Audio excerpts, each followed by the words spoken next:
독일이 독특하게 균형 재정 조항을 헌법에 명시한 나라입니다. 2016년부터 연방정부 순부채가 0.35%를 넘겨서는 안 됩니다. 근데 이제 문제가 독일이 유럽연합 27개 회원국 중에서 최대 경제대국인데 이쪽에서 돈이 있어도 풀지를 못하니까 전체 GDP 대비 공공투자액을 비교해봐도 독일이 유럽 평균보다 거의 1%포인트 떨어집니다. 돈이 있어도 헌법을 위반하면 안 되니까 적절하게 재정정책을 써야 되는데 그 재정정책의 그 손발을 묶고 있는 거죠. 이런 규정이.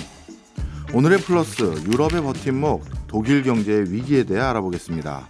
안병억 대구대 국제관계학과 교수 모시고 알아보겠습니다. 교수님 안녕하세요. 안녕하세요. 반갑습니다. 교수님, 트럼프 집권 이후 우리뿐만 아니라 유럽도 굉장히 경계심을 많이 갖는 것 같습니다. 특히 그 과정에서 최근 들어서 경제적으로도 어려움에 직면하고 있는 독일에 우리가 또 특히 좀 주목해야 된다라는 말씀을 하신 걸로 알고 있는데 그 이유가 뭔가요? 트럼프가 이제 1월 20일에 취임하는데 관세 전쟁 이제 본격적으로 시작하지 않습니까? 우리나라와 마찬가지로 독일도 대미 무역 흑자가 상당합니다. 간단한 수치로 보면 우리나라 대미 무역 흑자가 한 500억 달러 정도 왔다 갔다 했는데 독일은 이거보다 한 1.6배, 1.7배 높습니다. 자, 그러면 이제 독일은 또 제조업 강국이니까 당연히 긴장할 수밖에 없고요. 트럼프가 집권 일기 때 본인이 못한 거 아쉬운 거를 공개적으로 얘기한 적이 있는데요. 내가 독일차 수입을 못 막았다는 얘기를 몇 번 했습니다. 우리가 아주 벼르고 있다는 얘기죠. 그렇네요. 그럼 진짜 사실 어떻게 보면 트럼프는 미국의 흑자 많이 내고 있는 국가들을 우선순위로 타겟팅해서 그들 국가로부터 뭔가 뜯어내려고 초미의 관심을 집중하고 있는 상황에서 독일이 진짜 영순이겠네요. 그러면 이렇게도 또 한번 질문 드려볼게요. 아직 트럼프 2기가 본격적으로 도래한 것도 아닌데 최근 독일 경제가 많이 어려운 이유는 뭘로 설명해야 되죠? 2022년 2월 24일 우크라이나 전쟁 발발하지 않았습니까? 이제 거의 만 3년 가까이 되는데요. 독일은 제조업 강국인데 러시아로부터 해저 천연가스 파이프라인을 통해서 왔습니다. LNG가 전혀 없었습니다. 우리 쪽으로. 근데 그게 전쟁 후에 딱 끊어졌거든요. 그러면 독일이 이제 제조업 강국이어서 전체 GDP 가운데 한 18% 정도가 제조업을 차지합니다. 우리나라가 거의 25% 가까이 되죠. 제조업 원가가 그 러시아 값싼 천연가스가 떨어지는 바람에 전쟁 전보다 한 두세 배 올랐지 않습니까? 그럼 당연히 제조업이 힘든 상황에서 독일 최대 교역 상대국이 중국입니다. 중국도 코로나 이후에 조금 리오프닝을 했는데 효과가 좀 미미했고요. 자, 그런 단기적인 요인 말고 중장기적으로는 두 가지가 있는데요. 독일 제조업이 이 산업 전환을 해야 되는데 독일에서 지금 비아디 전기차가 렌트에서 상당히 인기입니다. 그러니까 예를 들면 독일 폴크스바겐도 전기차가 있는데 비아디 전기차에 비해서 최소 20-30%가 비쌉니다.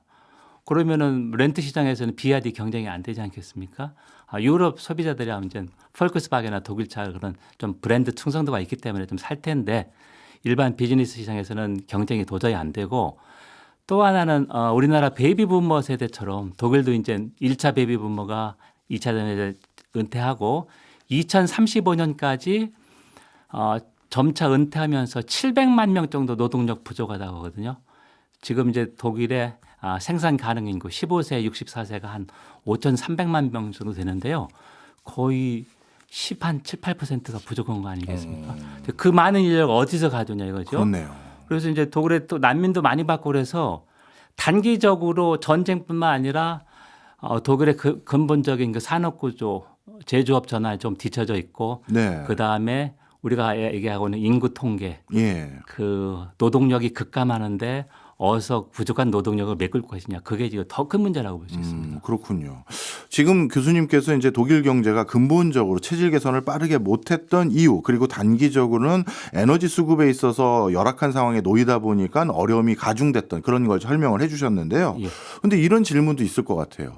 물론 독일이 우리보다 초고령 사회로 먼저 진입한 국가이기는 하나 인력 구조가 부족한 것은 우리 한국의 제조업 현장도 똑같은 상황인데 그럼에도 불구하고 우리는 전기차로 전환도 했고 반도체도 하고 디지털도 하는데 독일이 특별히 이렇게 산업적으로 기민하지 못한 또 다른 요인이 있는 거 아닌가 싶어서요.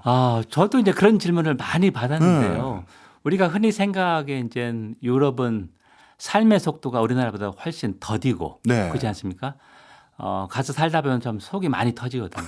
이게 도대체 일이 되는 것도 아니고 안 되는 것도 아니고. 예, 네. 예. 그런 게 있었는데 일단 이제 자기들만의 삶의 속도가 있고 분명히 위기라는 건 느끼지만 당연히 이제 준비는 할 텐데 그게 실행되는데 상당히 좀 시간이 많이 걸린다는 측면이 예. 있는 것 같고 예를 들면 독일 그 폴크스바겐 자동차가 독일 내에 10개의 공장이 있습니다. 네. 그래서 원래 작년 말까지 상당히 노사 분교가 극심해질 상황이었었는데요.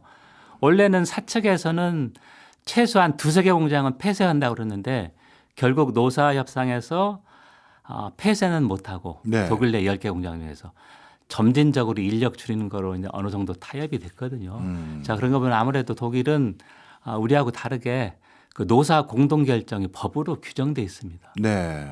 자, 그런 상황에서 아무리 사측이 원해도 공동 결정을 뒷받침하는 게 경영감독위원회 있지 않습니까? 네. 우리가 알고 있는 이사회 말고 그 위에 이사회를 최종 책임지고 있는 게 경영감독위원회인데 거기에 노조 대표가 상당한 비중으로 들어가 있습니다. 네. 자, 그렇게 보면 독일 제조업 같은 경우는 말 그대로 제조업이 강한 나라에서 노조가 조직화되어 있어서 노조가 같이 합심해서 위기를 극복한다는 그런 측면이 있어서 네.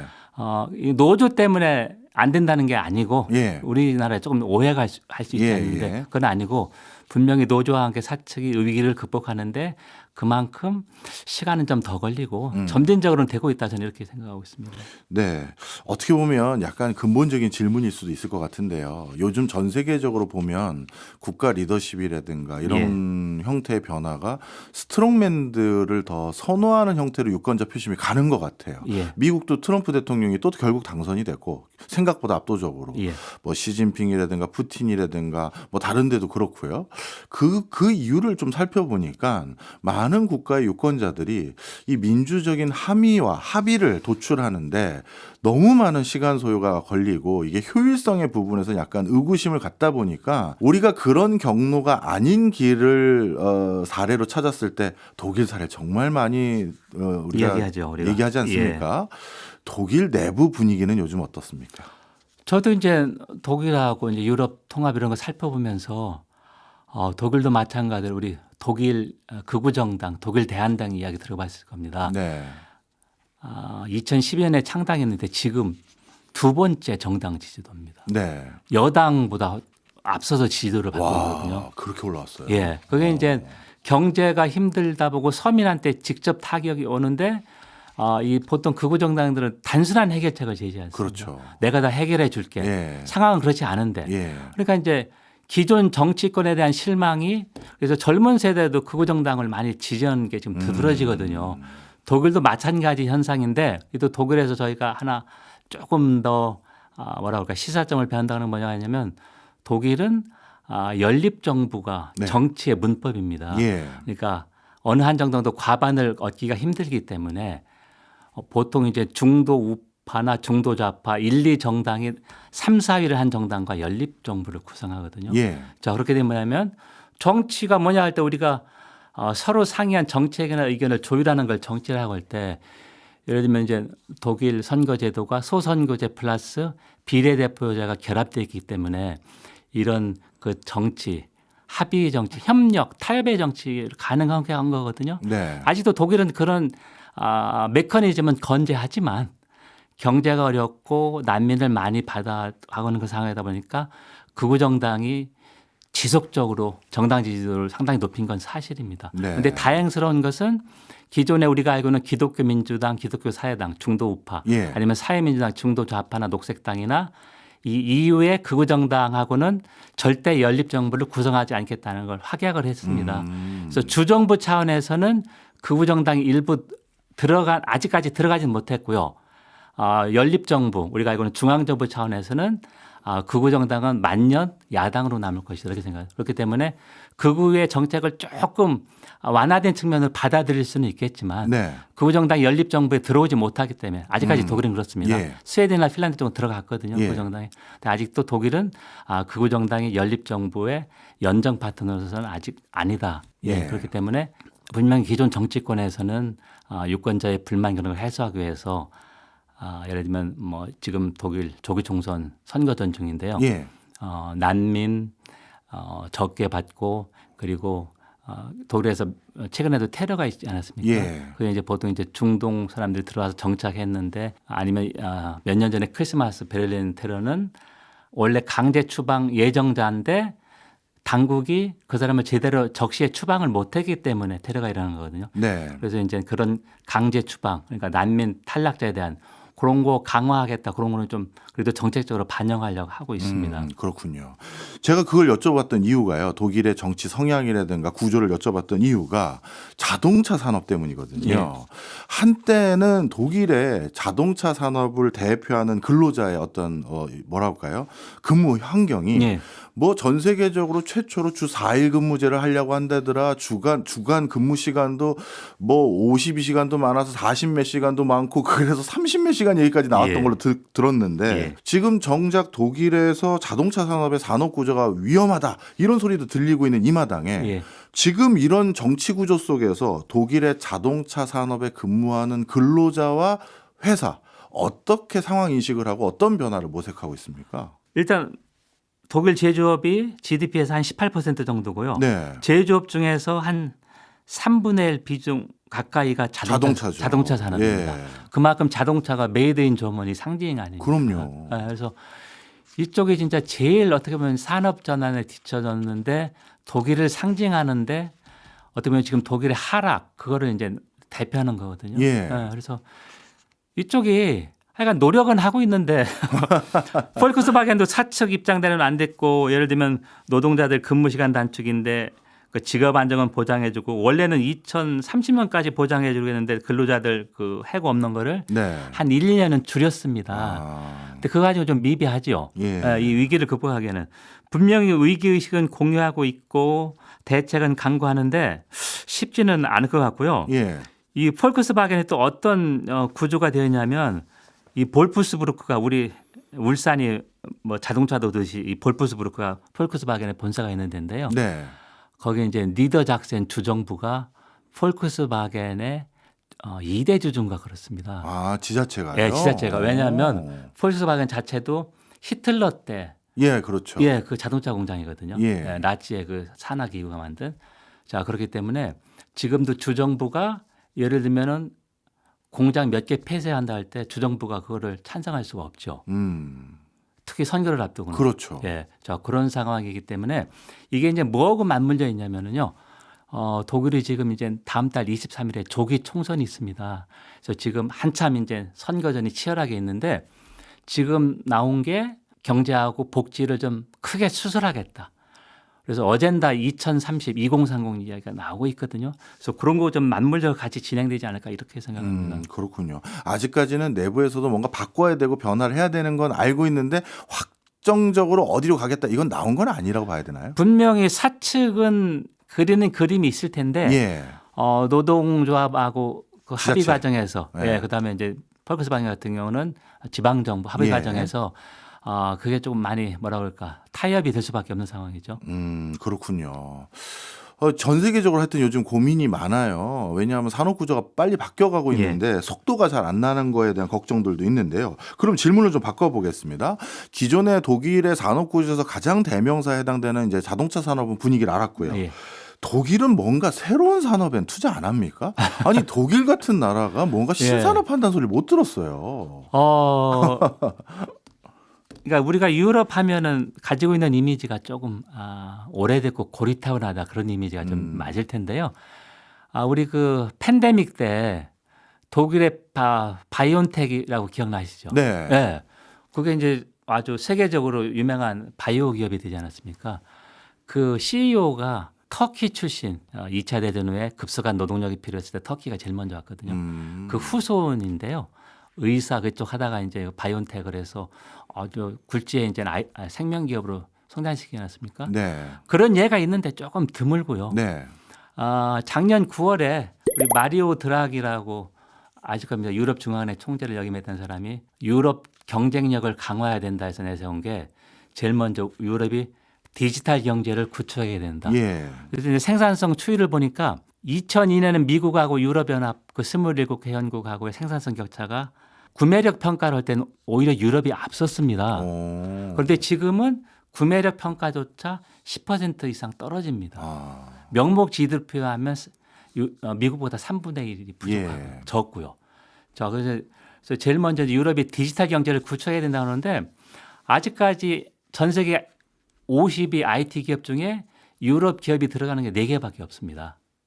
자, 그런 상황에서 보면 독일도 마찬가지고 분명히 제조업하고 뭐 제조 4.0 얘기도 해가지고 IT 연결이 되지 않겠습니까? 네. 그게 아무래도 좀 뒤처지고 있다 이렇게 저는 생각하는 거죠. 그렇군요. 그러면 나름대로 뒤처져 있는 지금 상황은 인식을 했으니까 예. 뭐 거기에 대해서 강하게 당연히 투자해서 보완을 하려고 노력을 할 텐데 예. 못하는 이유가 진짜 독일도 초고령 사회로 청년이 부족하고 아니면 내부적으로 이미 뭐 기술력을 많이 실기했다든가 뭐 예, 그런 예. 요인들이 꼽히고 있나요? 분명히 그런 요인이 있는 것 같고요. 독일 헌법은 좀 기본법이라고 하거든요. 네. 근데 기본법에 독일이 독특하게 균형 재정 조항을 헌법에 명시한 나라입니다. 우리도 이제 기재부에서 재정 준칙 만들겠다 지금 준비하고 있지 않습니까? 예. 이 모델이 독일인데요. 독일은 2016년부터 연방 정부 순부채가 0.35%를 넘겨서는 안 됩니다. 자, 이건 무슨 말이냐면 독일 재정이 튼튼한데 연립 정부에서 디지털 전환하고 녹색 전환 보통 두 개 쌍전환이라고 하지 않습니까? 네. 그쪽에 적절하게 돈을 배분해서 특별 목적 법인을 만들어서 썼는데 헌법재판소에 이게 헌법을 위반했다. 그 판시가 나버렸습니다. 네. 그런 그 실기를 한 거죠. 정부가 어렵게 연립정부 합의해서 투자를 가져왔는데 그래, 투자를 해서 이제 기업들 지원했는데 그게 다 물거품이 됐습니다. 그런데 이제 문제가 독일이 유럽연합 27개 회원국 중에서 최대 경제대국이어서 그렇죠. 경제 규모가 5분의 1이고요. 유로존 20개 나라는 한 4분의 1 규모거든요. 독일이. 예. 최대 경제대국인데 이쪽에서 돈이 있어도 풀지를 못하니까. 네. 네. 그래서 이제 예를 들면 전체 GDP 대비 공공투자액을 비교해봐도 독일이 유럽 평균보다 거의 1%포인트 떨어집니다. 오히려 떨어져요. 떨어집니다. 그러니까 제일 경제력이 큰 나라가 돈이 있어도 헌법을 위반하면 안 되니까 돈을 풀지를 못합니다. 그냥 보조금 준다는 얘기가 아니라 경제 위기 때 정부 역할이 있지 않습니까? 네. 적절하게 재정 정책을 써야 되는데 예. 그 재정 정책의 그 손발을 묶고 있는 거죠. 이런 규정이. 예. 그래서 지금 이제 조기 총선 선거전에서도 이 균형 재정을 어떻게 할 것이냐 그대로 놔두면 안 될 것 같고 과연 어느 정도 이거를 조금 유연하게 적용이나 그런 가지고 좀 상당한 논란이 있습니다. 네, 그렇군요. 갑자기 궁금합니다. 우리나라 같은 경우뿐만 아니라 보편적인 국가들 같은 경우 재정의 목적 중 하나가 예. 경기가 어려울 땐 돈 좀 풀어라. 그리고 선도 사업을 유치하고 발달시키지 않으면 나중에 큰 발목 잡힐 것 같다 해도 재정이 그걸 해야 된다. 이런 예. 목적성을 부여하고 있는데 맞습니다. 아니 여기는 어떻게 헌법에 돈 못 쓰게 만드나요? 그러니까 이제 문제가 독일 내 그친 것뿐만 아니라 독일이 EU 차원에서 회원국한테 우리처럼 해라. 그렇게 해서 몇 개 나라가 이걸 또 그대로 헌법에 명시를 했습니다. 다른 나라도. 네, 그러니까 유럽의 최대 경제 대국이 돈을 안 푸니까 유로존 유럽연합이라는 하나의 경제 동맹도 기본적으로 디플레적으로 갈 수밖에 없는 거죠. 예. 네, 그렇게 되니까 이제 투자를 못 하는 거고요. 미국발 경제 위기가 2008년, 2009년 일어나지 않았습니까? 그때 이제 독일도 연방 정부 차원에서 대규모 돈을 풀어 가지고 위기를 해결했는데요. 그때가 어떤 때냐면 독일이 2023년, 24년 다 이제 2년 연속 마이너스 경제입니다. 네. 그런데 20년 전에 2002년, 2003년도 마이너스 경제여가지고 90년대 말이 유럽이 독일이 이제 병자라고 막 예. 아주 뭐라고 멸시당했던 그런 상황이었거든요. 예. 그게 이제 통일 후유증과 여러 가지 겹쳐가지고 그래서 그때 어젠다 2010이라고 하는 과감한 경제의 틀을 바꾸는 거고 복지 개혁을 해서 독일 경제가 살아났습니다. 예. 2005년부터 요즘 상당히 높은 성장을 구가하고 있었는데 경제 위기 때 대규모 돈을 풀면서 비판이 뭐가 있었냐면 우리가 어렵게 일군 재정을 또 다 허틀어 버린다 그런 우려가 많이 있었거든요. 예. 그래서 이제 그 당시는 대연정이었었는데 대연정은 지지도 1, 2위 정당이 연립정부를 구성하는 겁니다. 네. 그런 경우는 좀 드문데 예. 위기 때문에 그래서 거기서 합의를 해서 우리가 재정을 제대로 관리할 거야. 이건 경제 위기라는 비상 상황에서 그렇게 해서 합의를 했습니다. 그러니까 대연정이기 때문에 이제 헌법은 거기도 3분의 2가 승인을 해야 되거든요. 네. 의원들이. 그래서 그때 이제 대연정이기 때문에 3분의 2가 승인을 해서 2010년 이때 통과가 되고 적용은 2016년부터 됐습니다.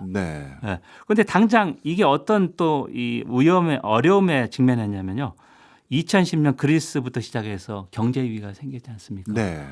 그때도 이제 이 규정을 만드는데 그리스 경제 위기가 어떻게 보면 더 도움을 줬다는 얘기가 뭐냐면요.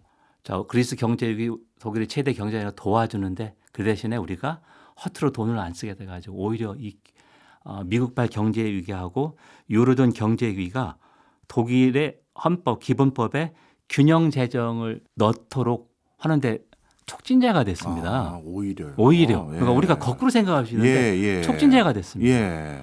그래서 독일이 딱 헌법에 명시했다고 하는 것은 일반 법도 예를 들면 운영하는 공무원이 볼 때는 0.35%라면 0.3%만 갈 거에도 좀 두렵지 않겠습니까? 근데 이건 헌법에 명시했다는 것은 또 차원이 다른 문제고요. 예를 들면 유럽 중앙은행 ECB가 물가 목표가 2% 언저리인데 전쟁 일어나고 코로나 전에 1.4%였습니다. 그건 뭐냐면 목표를 딱 정해놓으면 대부분 그거를 실행하는 사람들은 그 언저리 밑에 된다는 거거든요. 기본적으로 이런 속성이기 때문에 목표는 0.35%지만 실행 과정에서는 더 낮춰졌거든요. 그러니까 얼마나 이 독일의 그 균형 재정이 독일뿐만 아니라 유럽연합, 유로존 전체 경제에도 이 경제 위기 때 제대로 대응하지 못하게 하는 그런 게 상당히 강한 거죠. 그렇군요. 이게 바깥에서 본 거랑 좀 다른 그런 메커니즘이 있었군요. 자, 그렇다면 이제 조금 더 이제 독일의 미래에 대해서 얘기를 좀 나눠보려고 하는데요. 이제 독일도 큰 변화를 앞두고 있는 것 같아 보입니다. 만 4년도 채우지 못하고 조기 총선에 들어갈 상황이라고 하던데 이 트럼프 2기를 앞두고 독일의 총선 우리가 어떻게 해석하면 될까요? 독일이 2021년 9월 말에 총선이 있어서 4년에 한 번씩 총선이 있는데요. 작년 11월 5일 제가 이 날짜를 기억하는 게 트럼프 당선이 확정된 몇 시간 후에 독일 연립정부가 붕괴됐기 때문입니다. 저도 이제 연립정부 오늘 내일 한다고 생각했는데 일부에서는 독일의 언론에서 트럼프 당선이 확실한데 정신 차리지 않겠냐 해가지고 그래도 갈 것 같다 했는데 붕괴됐거든요. 근데 그 붕괴된 원인 중에 하나가 이 균형 재정 때문이었습니다. 그때도. 독일은 이제 사상 최초로 세 당 연립정부가 구성됐는데요. 보통 두 개의 정당 연립정부인데 성향이 안 맞습니다. 중도 좌파인 사회민주당, 녹색당하고 가장 친기업적인 자유민주당, 자민당이 있었는데요. 자민당이 재무부 장관직을 차지합니다. 꼬마 정당이. 그래서 그 균형 재정 사수를 내쳤습니다. 우리 같은 대통령 중심제 국가에서는 어느 한 장관이 대통령 아니면 정부 정책하고 반하는 이야기를 못 하잖아요. 근데 독일은 흔하거든요. 왜냐하면 연립정부이기 때문에. 자기도 나는 자유민주당 대표야. 자기 그 지지층이 따로 있으니까. 그래서 총리가 지시했는데도 자민당의 기획재정부 장관이 균형 재정 그 적용 완화를 거부해서 재무장관을 해임하면서 연정이 붕괴됐고요. 독일 2차 대전 후에 1949년에 건국됐으니까 그러니까 연립정부가 붕괴돼서 조기 총선이니까 이번에 두 번째입니다. 그만큼 드문 경우고요. 그래서 이제 지금 한참 선거전이 치열하게 진행 중인데 지금 지지도에서 꾸준하게 1위 정당이 중도 우파 기민당 기사당이거든요. 우리 뭐 영국으로 하면 보수당. 그쪽이 과연 이 균형 재정을 어떻게 할 것이냐 그거 가지고 좀 상당히 논란이 있는데요. 선거전이 진행되기 전까지는 기민당 기사당도 균형 재정을 좀 유연하게 적용하겠다 이런 얘기를 좀 했는데요. 공약집이나 지금 선거전에서는 균형 재정 사수를 외치고 있습니다. 그게 어떤 측면이냐면 반대로 사회민주당이나 녹색당은 균형 재정을 최소한 적용을 완화해야 된다 그런 정반대 입장이고요. 근데 이제 이건 어떤 측면에서 생각할 수 있냐면 총선이기 때문에 서로 다른 그 지지층 규합하는 측면이 있고 이제 총선이 2월 23일 끝나면 보통 2달 정도 연립정부 협상이 있거든요. 근데 지금 정당 지지도를 보면 기민당 기사당하고 사회민주당이 연립정부를 구성할 가능성이 높습니다. 자 그러면 사회민주당은 연립정부 구성하려고 하는 전제 조건이 균형 재정 최소한 유연한 적용 예. 개헌은 못하더라도 예, 예.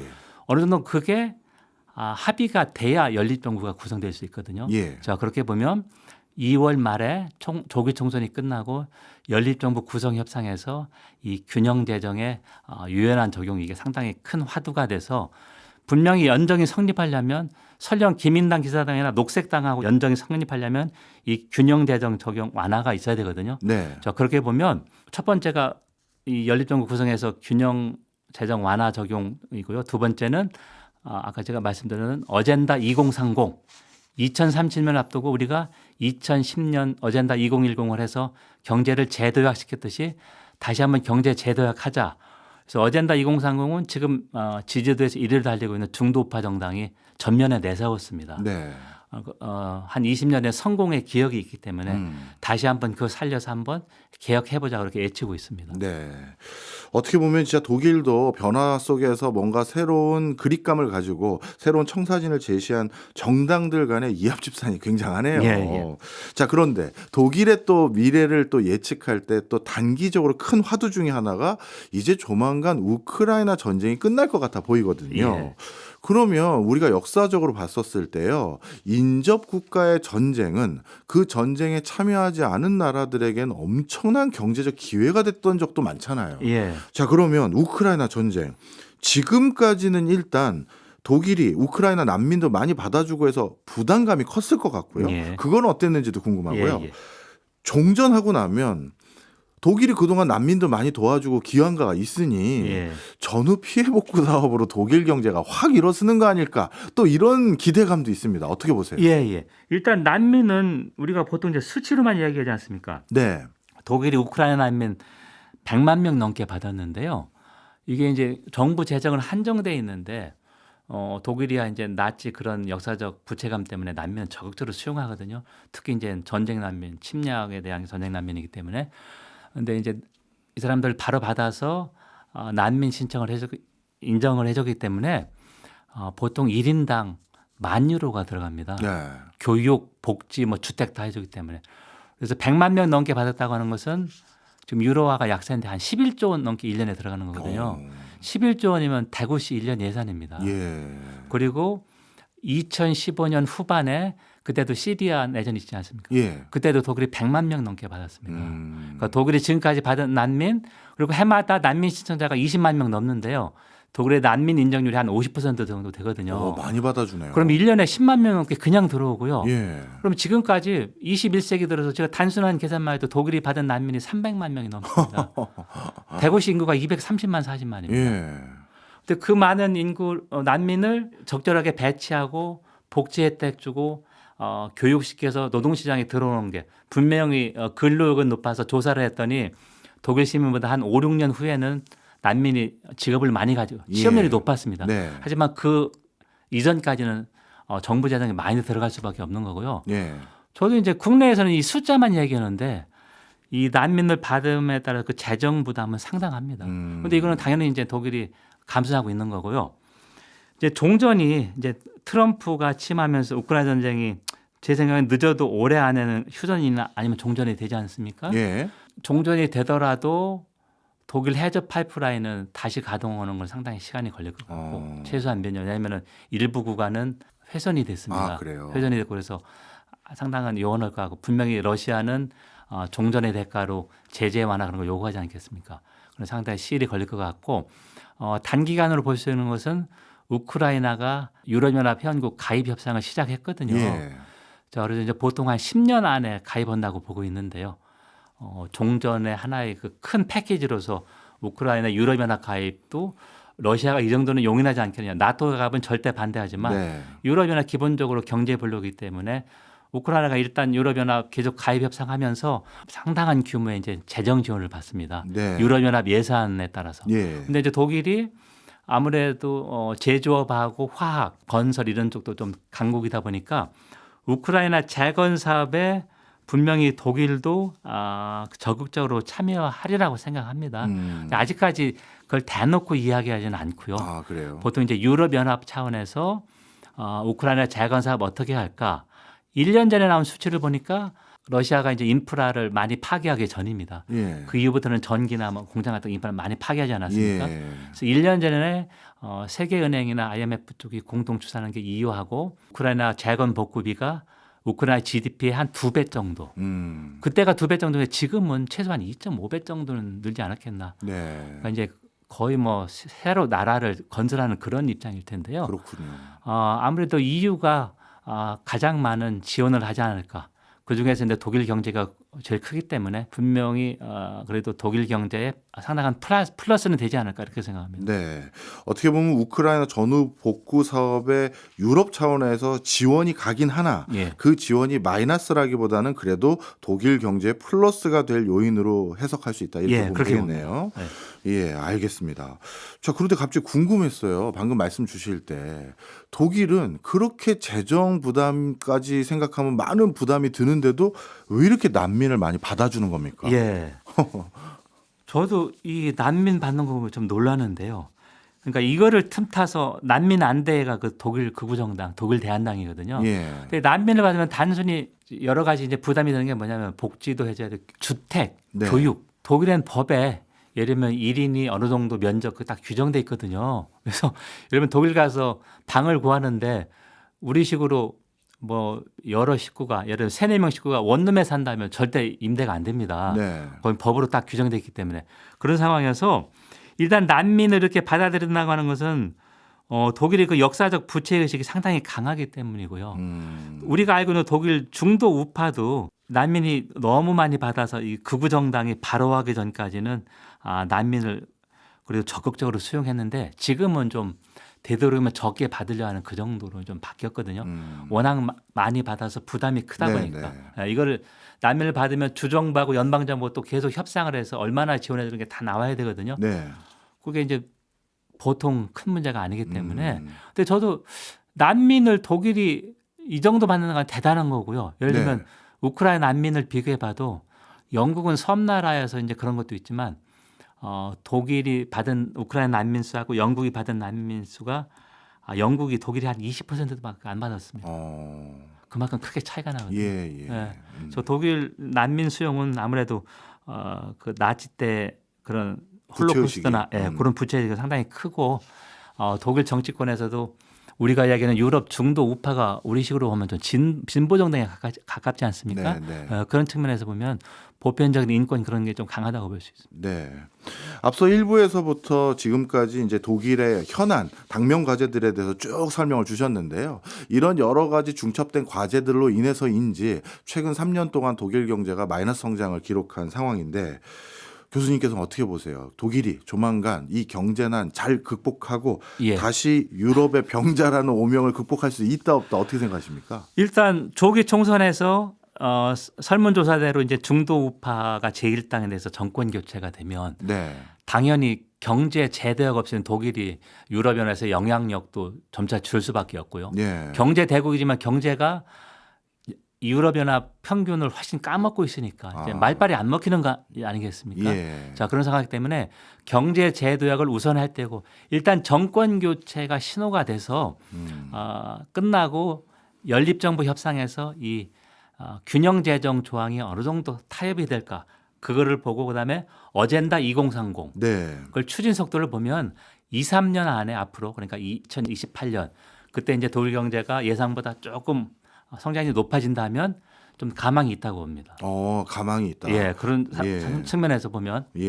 그러면 독일 경제가 지금 같은 어려움을 다시 극복하고 어떻게 보면 경제적 성과도 다시 잘 내기 시작하면 예전처럼 지금도 사실 유럽에서는 큰 목소리 낼 수 있습니다만 유럽연합 안에서의 독일의 영향력은 지금처럼 중심에 놓여져 있다 이렇게 봐도 될까요? 보통 이제 유럽 통합을 이끄는 나라가 독일하고 프랑스 아닙니까? 그래서 보통 어떤 식으로 하냐면 정상회담, 유럽 이사회 전에 사전 조율을 해서 독일하고 프랑스가 웬만한 안을 제시하면 이제 정상회담이 이렇게 통과되는 그런 식이거든요. 근데 지금 이제 독일도 리더십이 없고 프랑스 마크롱 대통령도 레임덕에 빠지지 않았습니까? 그래서 이제 유럽이 지금 트럼프 파고에 앞서서 리더십이 어느 때보다 필요한데 이런 상황이거든요. 일단 독일에서 조기 총선에 대해서 중도 우파로 정권이 바뀌어서 균형 재정 이걸 하고 어젠다 2030에 관계에서 좀 성과를 낸다면 다시 한번 독일이 도약할 기틀이 마련되고요. 이제 프랑스도 같이 박수를 쳐서 화답을 해야 되는데 프랑스는 마크롱 대통령이 지금 2년 반 임기가 남았습니다. 아직 그 돌파구가 보이지 않습니다. 네. 왜냐하면 의회에서 과반을 상실했기 때문에 총리하고 정부 목숨이 야당에 달려 있거든요. 네. 그래서 작년에 4번 총리가 바뀌었습니다. 프랑스가. 자, 이런 잦은 총리 교체에서 마크롱 대통령이 국내에서 이렇게 취약한데 유럽 차원에서 독일하고 뭐를 같이 해보려고 해도 뭐가 안 되지 않습니까? 네. 자, 그렇게 보면 일단 독일은 한 절반 정도는 좀 가능성이 있다고 봅니다. 그럼 앞으로 유럽과 뭔가 잘 지내고 유럽에서 뭔가 실타래를 풀려면 독일을 쳐다보면 된다 이렇게 이해도 될까요? 예, 그렇습니다. 알겠습니다. 그걸 여쭤봤던 이유가요. 이제 트럼프 2기가 본격화되기 시작하면서 미국에 대한 압박을 우리도 대비해야 되는데 예. 이런 상황에 처한 거는 비단 우리만 그런 게 아니라 독일도 마찬가지잖아요. 그럼 이런 국가들끼리 뭔가 십시일반 힘을 합쳐서 우리들끼리 뭘 좀 잘해보자 이렇게 될 수도 있을 것 같은데 독일은 한국에 대해서 관심도가 높아지고 있나요? 어떻습니까? 일단 한류 그런 게 상당히 높아지고 있고요. 요즘 베를린 자유대학의 한국학과가 상당히 인기고요. 예. 예, 보통 이제 유럽하고 이쪽도 많이 좀 인기가 됐고 우리하고 유럽연합하고는 상당히 긴밀한 파트너여서 지금 말씀하신 대로 이 트럼프의 이 관세 전쟁 이런 쪽에 얼마든지 공동 대응할 수 있다고 생각하고요. 이 중에서 핵심 국가가 독일이기 때문에 특히 이제 독일하고도 우리가 상당히 협력할 수 있는 여지는 충분하다고 생각합니다. 네. 경제적인 협력도 참 중요하지만 요즘 들어서요.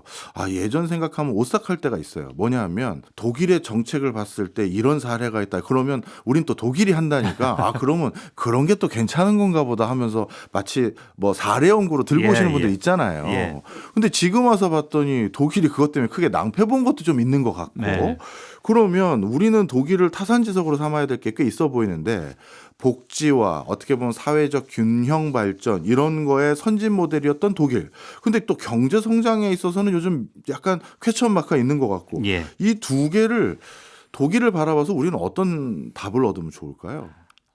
이게 어떻게 보면 이제 우리가 선진국으로 알았던 유럽이 예. 경제 성장도 우리보다 떨어지고 이러면 디지털 같은 것도 좀 떨어지고 예. 그래서 이제 우리가 느끼는 게 과연 어느 정도까지 우리가 유럽의 이런 사례를 참고할 수 있을까 이런 얘기지 않습니까? 예. 저도 그런 고민이 많습니다. 예. 근데 이제 제가 이제 독일 모델에서 강조하고 싶은 거는 예. 그 노사 합의라고 그럴까요? 예. 그런 거는 좀 충분히 우리도 의미가 있다고 생각해요. 우리도 진보 정권이었을 때 노동자 대표 이런 쪽 많이 이야기하지 않았습니까? 예, 그랬죠. 그래서 일부 공기업에 시도했다가 좀 또 흐지부지하고 그런데 일단 독일은 이제 산업평화 이런 쪽이 좀 강하고 뭐 이제 코퍼레티즘이나 아니면 이런 노사 합의 이런 게 좀 그래도 상당히 강하고 이게 어떻게 보면 위기 극복 때 걸림돌보다는 위기 극복을 지금까지 잘 해왔거든요. 그래서 이번에 말 그대로 정권 교체되면서 이 개혁 성공 여부도 한 축이 예를 들면 노동자들이 얼마나 그 합의를 이룰 수 있냐 이런 측면이 있거든요. 그래서 예. 그거를 보면 그 독일 모델 중에서 핵심 중에 하나인 뭐 예를 들면 뭐 무역 국가 노사 합의 중시 이런 거에서 그런 게 좀 성공할 수 있지 좀 알 수 있다고 생각합니다. 네. 그 합의를 우리나라에선 도출하는 게 쉽지 않아 보이는데 독일은 어떻게 이렇게 합의를 그래도 종종 잘합니까? 뭐 조직화 같은 거 비교해봐도 예를 들면 뭐 OECD 연구 중에서 노조원의 비율이 얼마나 되냐 그런 게 이제 객관적인 자료가 있지 않습니까? 예. 근데 독일에서 노사 공동 합의 그러니까 경영감독원의 노조 대표가 들어가는 경영감독원이 설립된 게 50년 정도 됐습니다. 예. 그리고 이제 그때는 사회민주당이 정권을 잡았을 때 됐는데요. 중도우파 기민당 기사당이 정권을 잡고도 그걸 폐기하지 않았습니다. 예. 그래서 이제 우리가 얘기하는 독일 모델 할 때 하나의 특징으로 자리 잡은 거거든요.